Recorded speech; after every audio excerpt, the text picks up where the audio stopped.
Tonight on 2020. A young mother has gone missing, and her husband has gone on camera. Their infant daughter in his arms, pleading for her return. And we have a daughter together. I mean, we have a life together. We need you. We love you. Please, just come home. Her husband believes she may be struggling with postpartum depression. Her car turns up at the airport, and this woman believes she knows what happened. I turned around to my husband and I said, she ran. I know she ran. The mystery of Shelby Wilkie's disappearance has everybody on edge. And ironically, it all began with a party. 5, 4, 3, 2, 1. New Year's Eve, a time for new beginnings and new hope. Happy New Year! In the first moments of 2012, while these revelers thronged Times Square, Shelby, cute, cute. 38-year-old Shelby Wilkie was having a much quieter evening in a much quieter place, 700 miles south in Asheville, North Carolina. All of New Year's and into the evening was wonderful. We were together and we were happy, and it just was a great time.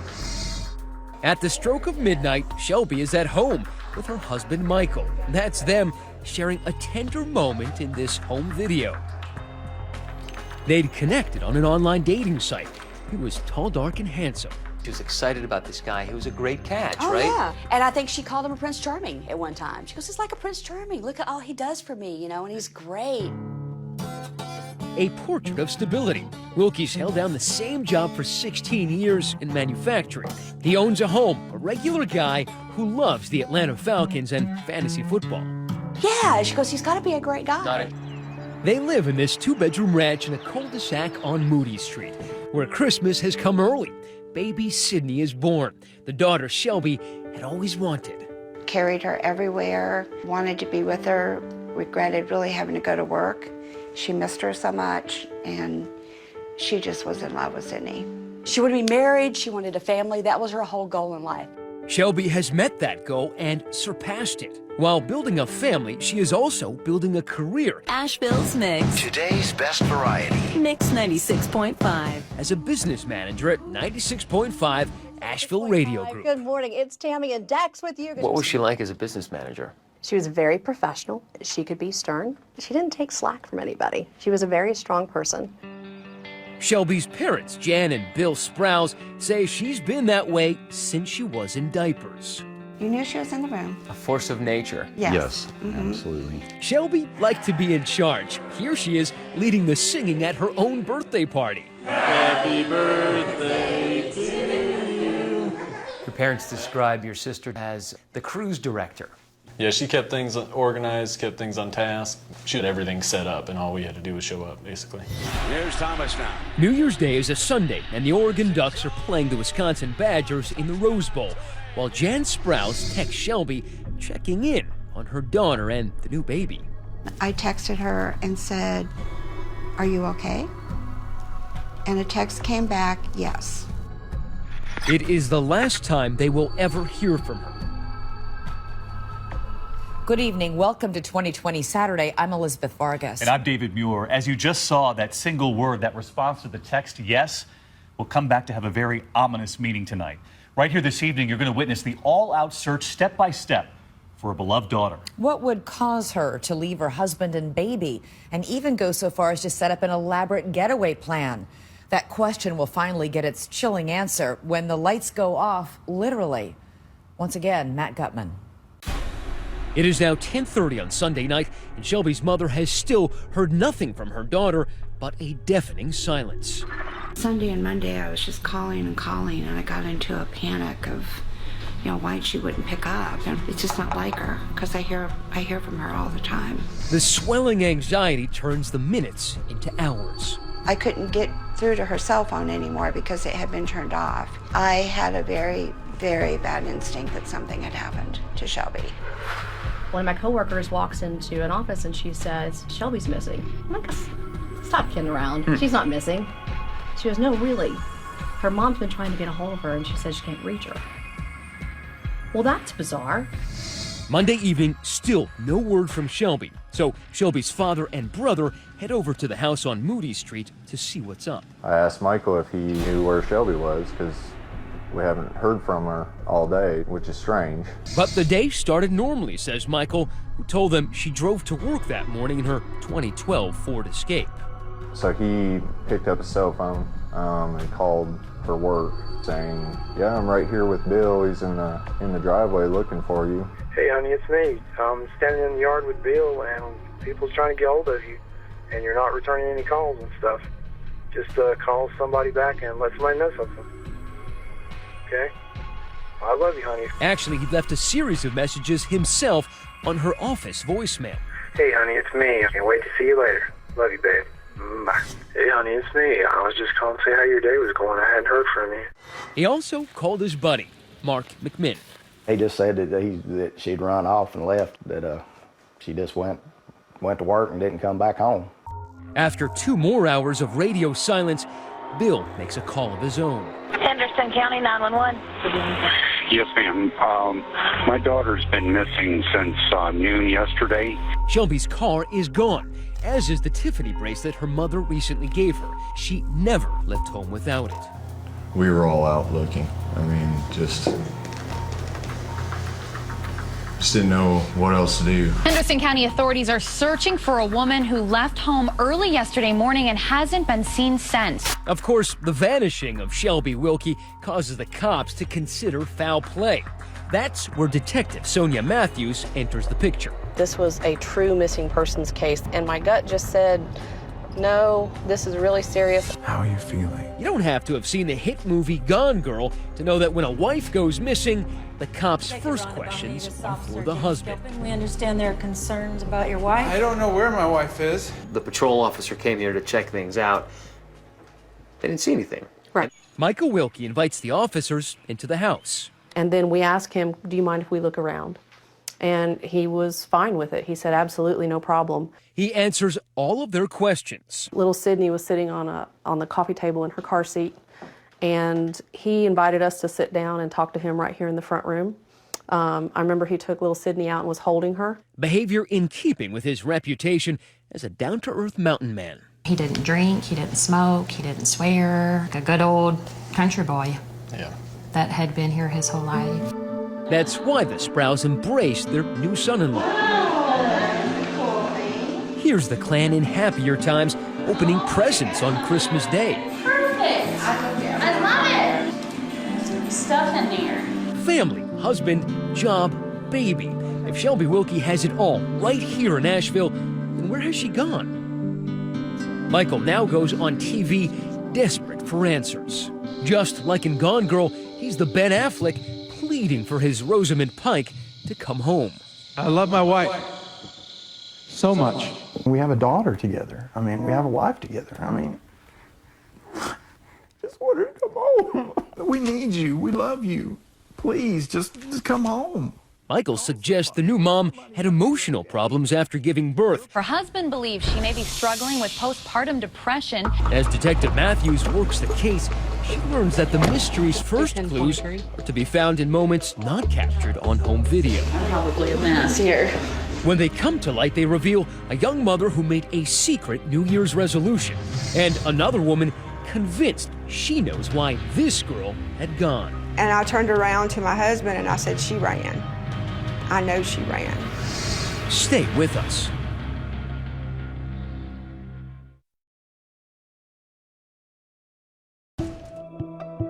Asheville, North Carolina, where rolling emerald pastures give way to the foothills of the Blue Ridge Mountains. It's consistently voted one of the best and happiest places to live in America. But for Shelby Wilkie's family, it has become a wasteland of work.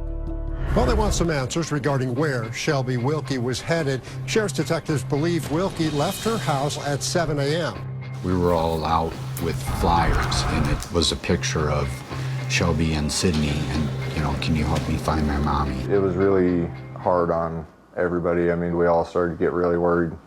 Police join them. Choppers hunt the skies. Scuba divers comb the riverbeds. I remember tapping every resource we could. The State Highway Police and their helicopter, cadaver dog, search and rescue teams were employed.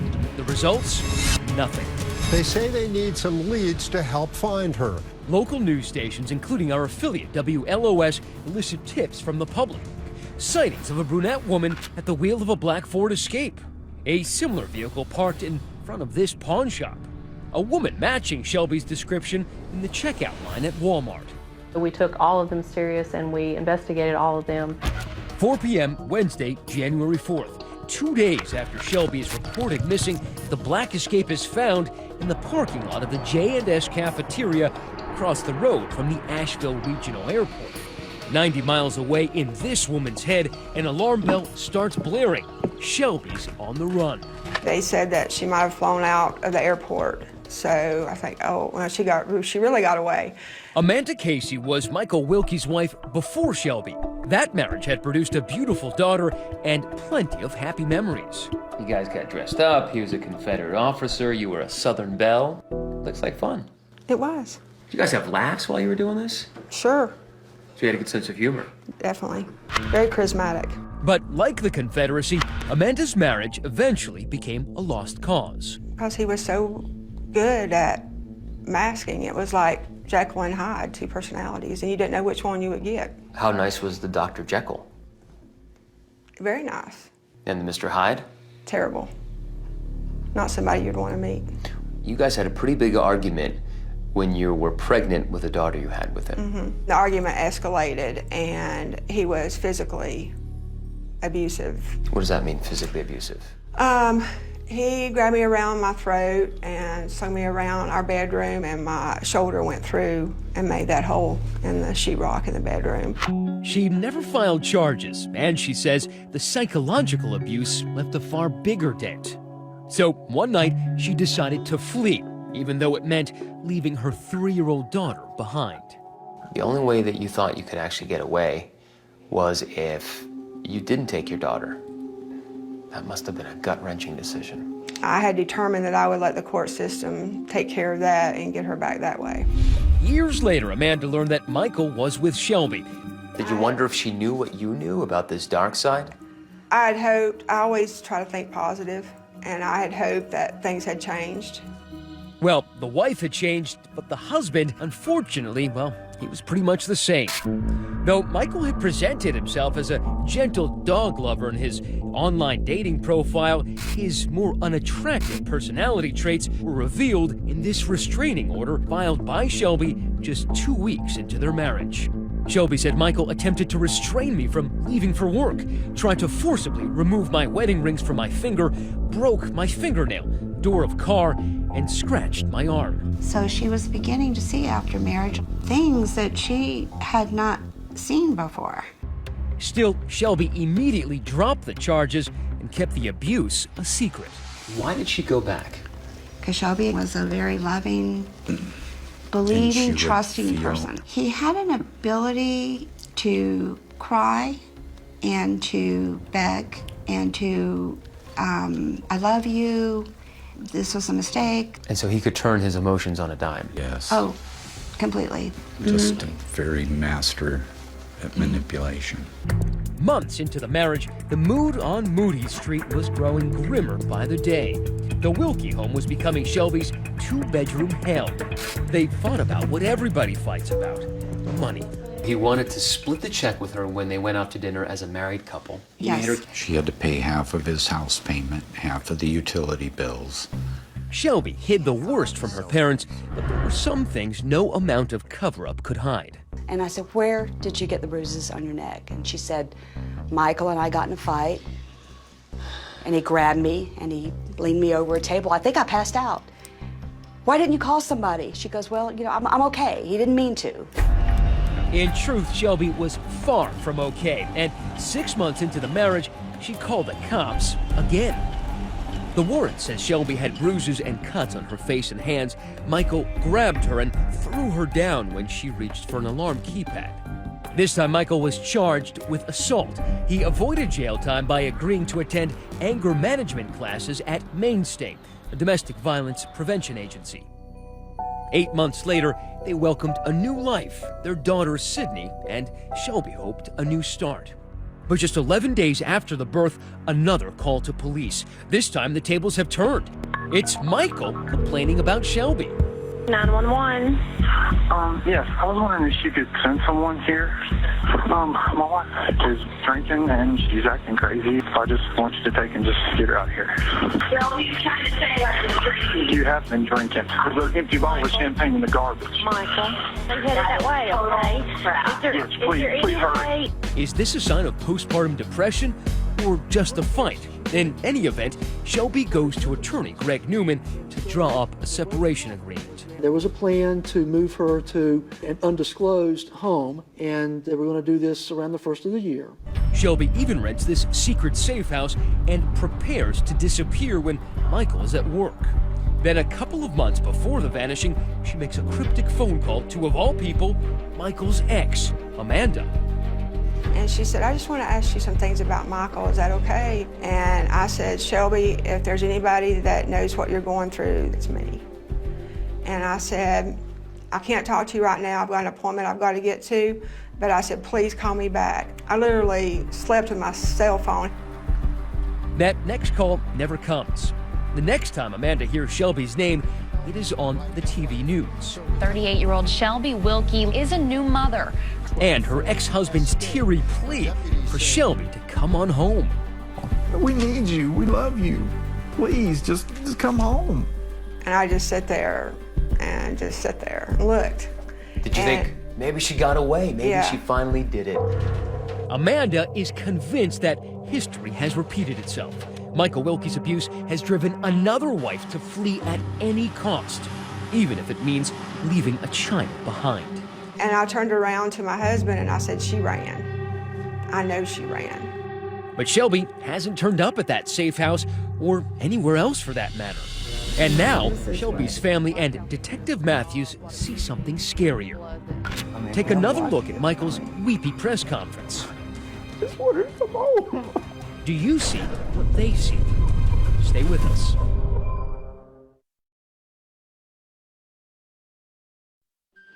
In the Wilkie house on Moody Street, the dishes are unwashed, the laundry unfolded, and little baby Sydney is without her mother. Was this a postpartum meltdown? Or perhaps she ran to escape a miserable marriage? The discovery of her car at the local airport had some people suspecting as much, but Shelby's parents had been suspecting something much worse. I felt something was really wrong, and I went to Bill. And I said, something's not right. Something is really not right. That gnawing fear had begun back on Sunday, New Year's Day, 24 hours before they reported her missing. And it was all because of those final text messages. I texted her and said, are you okay? And a text came back, yes. And the blood drained from my body for some reason. I had the worst feeling I can ever imagine. Why? Because it was just yes. She would never say just yes. What would she write? She would either say, I'll call you in a minute, love you. She would tell me more. The Sprouse knew Shelby's marriage to Michael Wilkie was on the rocks. They had even helped Shelby set up that secret safe house. So when her phone went dark, they started to panic. If you felt something was so wrong, why not just go over there? Up until this point, there was not, danger. I don't think normal people think, well, maybe he's, really hurt her bad and she can't communicate. When Bill finally did swing by the house Monday, Michael had assured him that Shelby had left for work safe and sound Monday morning. He'd even left messages for her there. Hey, honey, it's me. I was just calling to see how your day was going. I hadn't heard from you. Hopefully you're not working too hard. And he'd cooperated fully with Detective Sonia Matthews when she came out to the house on Tuesday.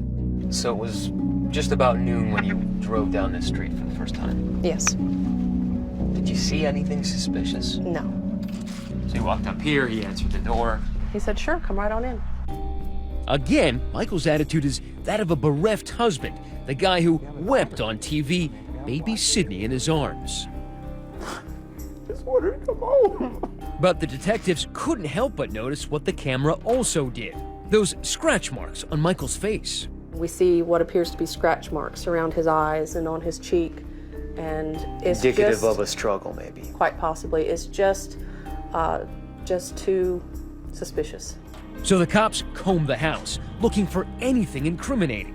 They look in drains for blood or cleaning fluid, in closets, in storage containers. We looked everywhere that a human body could be.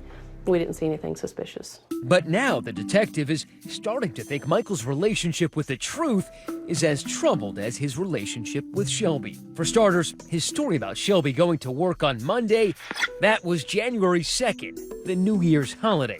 It did not hold water when we looked into it because that was a holiday. It was a scheduled holiday for Shelby's place of employment. There would have been no reason for Shelby to go into the office. As for the theory that Shelby may have fled to escape her crumbling marriage, well, immediately after leaving the house on Moody Street, Matthews checks Shelby's bank and phone records.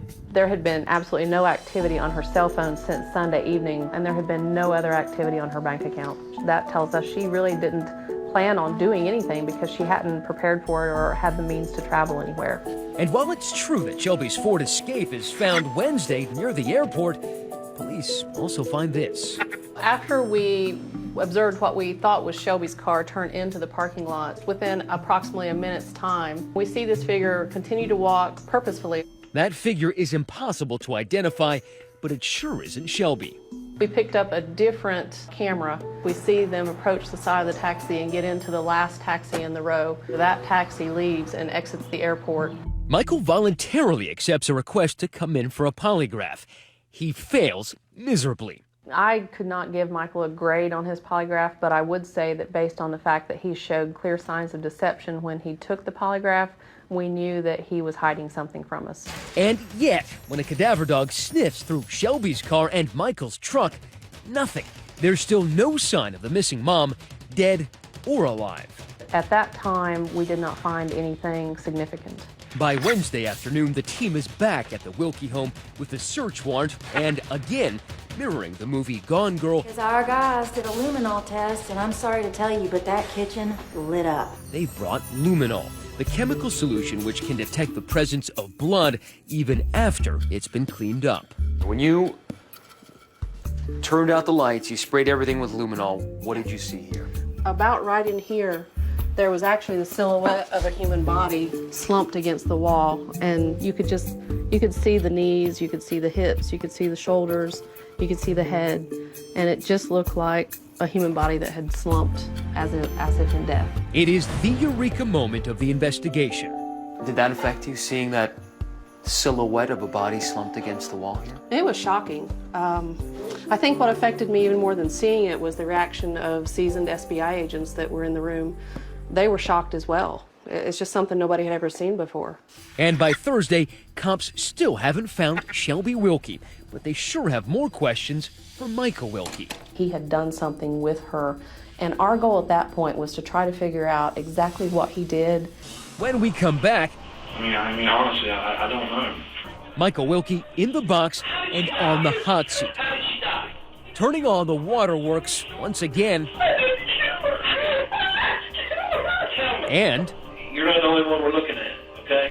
Is another suspect about to emerge? He told me that if I ever sit there and told anybody about that he would kill me. Stay with us.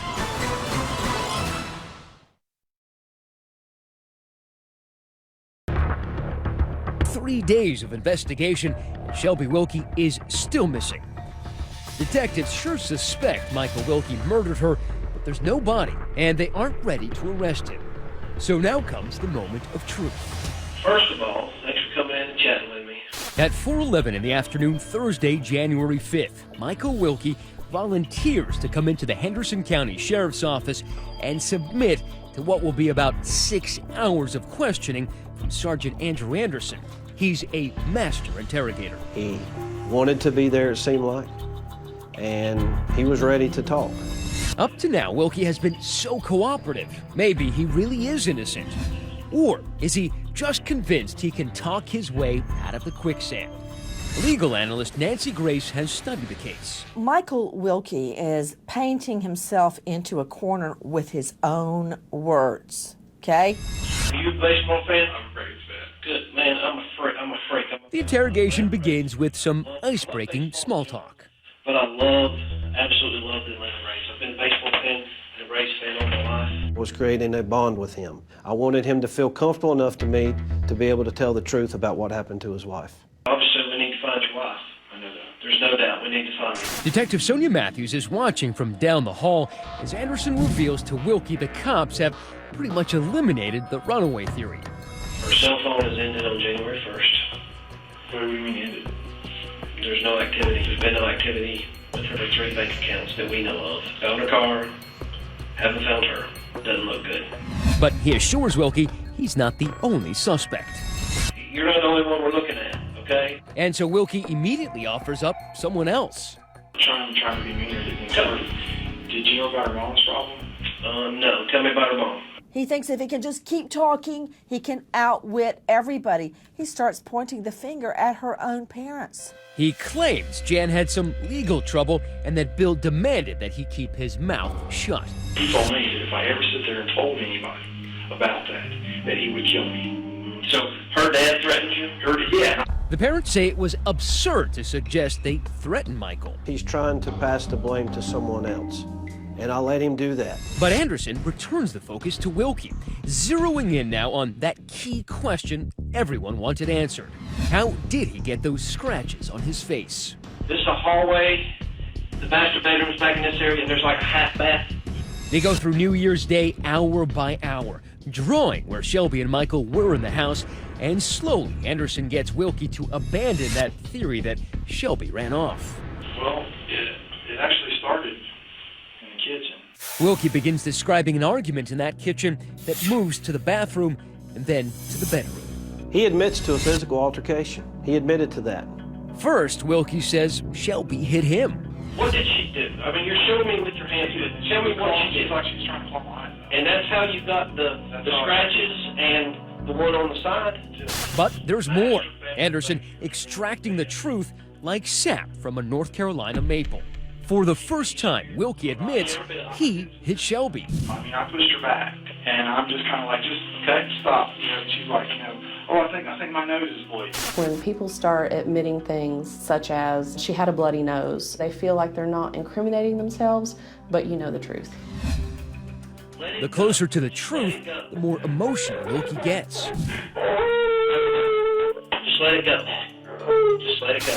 He weeps and yelps, but still denies killing Shelby. He has no idea where she is. The weight of the world is on your shoulder. How did she die? How did she die? How did she die? What happened in there? Tell me. Tell me. But he's about to learn just how much evidence the detectives have already. For example, remember that luminol? The chemical that shows blood spatter even after it's been cleaned up? I'm telling you what's been found there last night. On this wall, there is basically an outline of a human body that had been on the knees up against the wall in human blood. Nobody knows causes that. Can you not tell that we know exactly what happened? I didn't take and kill her. You didn't take and kill her. What? No, I didn't. Where did all that blood come from then? There's a Hail Mary. He says she committed suicide. She took a razor, shaving razor, like the old. She cut a straight razor. She cut her wrist. Right there in the past of her ears. She got her out. She was like this. This is all strictly a show. The reason she said, but I didn't kill her. So why didn't he call 911? Why didn't he try to help Shelby? His story isn't adding up, especially in light of this Molotov cocktail of the revelation. So you guys came out here, and one of the officers noticed this big black patch right in there. Right. The cops have discovered that Wilkie set a large bonfire in his backyard. Right about where that bird feeder's at is where they saw this perfect rectangle that had been burned in the yard. About the size of a human body. It really raised our suspicions immediately when we saw it. But they still don't know where Wilkie disposed of the ashes from that fire. Basically over there you notice something that makes you stop and think for a second. Correct. But now, 5 p.m. that afternoon, just a few miles from where Wilkie is answering questions at the sheriff's office, the investigation now leads to his parents' house, where Detective Scott Galloway is walking up a winding gravel drive in the Blue Ridge foothills, searching for the remains of Wilkie's bonfire. He's texting Detective Anderson every step of the way, particularly what he sees as he turns the corner. When we come on down the driveway here, we see what appears to us as fresh tire tracks cutting down the field. The lone tire tracks lead detectives to a 55-gallon barrel in the woods. Inside the barrel? Some of them were dumped out. Ashes, some small fragments of bone. Suspicious, to say the least, but the fire has burned off all DNA traces. There's no way to identify whose bones these were. Let me tell you what's happened with bingo. Back in the interrogation room, Detective Anderson reveals what's been found. But instead of a confession, the mountain man spins his tallest tale. He says he granted his beloved wife her final wish. Joey always said she wanted to be cremated. It's hard to hear, but even harder to believe. He says he cremated her body after the suicide, then cleaned up to preserve her memory. How is she in the burning barrel? Tell me. The barrel is just whatever things didn't take and burn. Okay, that is wrong on so many levels, I hardly even know where to start. Stand up.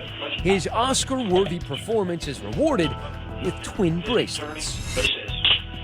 We're charging you with 1 count of murder.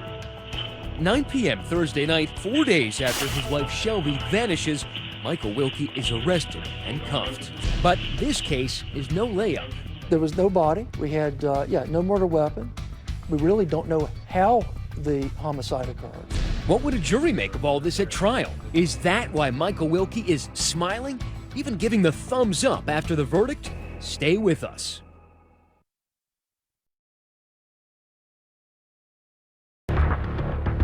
He's charged with killing his wife and then burning her body. Investigators aren't saying exactly what they think happened. The arrest of Michael Wilkie for the gruesome murder of his wife, Shelby, a new mother, was a stunner to his friends. It was a shock. It was a total surprise to me. And anguish for her family. It kind of confirmed our worst fears, and we were all devastated. But if the arrest came quickly, the trial did not. 3 years passed before Michael Wilkie's day in court. The trial of a man accused of killing his wife in Henderson County started today. Greg Newman prosecuted the case. Have you ever seen a case like this? I have not. As fate would have it, Newman had played a previous role in this story. Remember back when she was hatching her plan to ditch Michael and escape to that safe house? He was the divorce lawyer she'd gone to see about drawing up papers. She actually came to you just a few days before she was killed. This was a lady that clearly needed help. Despite an avalanche of circumstantial evidence, the prosecution lacked concrete proof. There was no body, no murder weapon, no DNA whatsoever. Remember, Michael never confessed to the murder, and those ashes and bones found on his parents' property were never identified as Shelby's remains. But then, Newman presented Shelby's parents with a discovery that changed everything. We were called in shortly before the trial by Greg Newman, and he pulled out a charred bracelet and asked if we recognized it, and right away I did. It's what I gave Shelby. That beloved Tiffany bracelet, Shelby never took it off. And it was the only shred of proof really connecting Shelby to the remains. Yes. How significant was linking the bracelet to the murder? Very significant, because in this day and age, juries expect and want to see some type of forensic proof. Now armed with that proof, Newman lays out the story of what really happened to Shelby Wilkie. January 1st, Shelby's New Year's resolution to leave Michael, taking baby Sydney with her, leads to a physical altercation and those scratches on Wilkie's face. The luminol test indicates what happened next. Michael Wilkie savagely killed his wife, while baby Sydney was in the next room. As her family tries to reach her later that day, it's actually Michael texting those replies on her phone. I especially love it when defendants get a hold of their victim's cell phone and text in their place. That night, he drags his dead wife through the house, out to the backyard, where he incinerates her body in that suspicious bonfire. Clearly, to burn a body where there's little to nothing left, it would have to be a fire of some impressive size. To cover up the crime, he scrubs the house spotless and later drives a barrel of charred remains to the back of his parents' property. But he still has to explain Shelby's disappearance, so he concocts the runaway theory by driving Shelby's car to the airport early Monday morning. That's him in the security camera footage. You see a figure right here approaching the taxi cab stand. To mask his role in Shelby's vanishing, Wilkie then leaves those concerned voicemails at her office on Monday. People's trying to get hold of you, and you're not returning any calls and stuff. Just call somebody back and let somebody know something.